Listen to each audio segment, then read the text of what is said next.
Lalo na yung pin, no? Pipintura na siya ng wood lumber. Light green.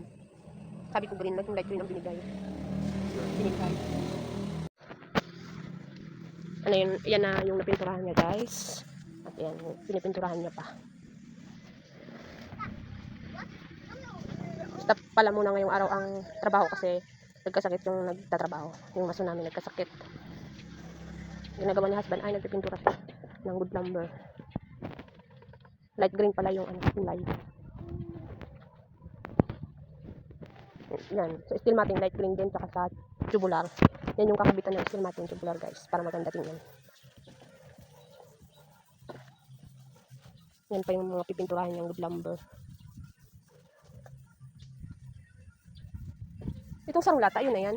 O, nabanga mo pa lang. Hindi pa. Ika na lang magpintura ka, sabi ni mama. Pinturahan mo. Yan, guys. Mas madali pala yung gamitin kaysa sa brush, isang ikot.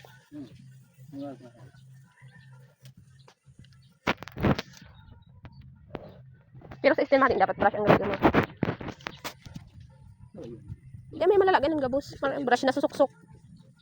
Brush na lang gamitin mo dyan. Steel matting. Dito sa tubular iyo. Guys, tapos na pinturahan ni husband. Tapos na.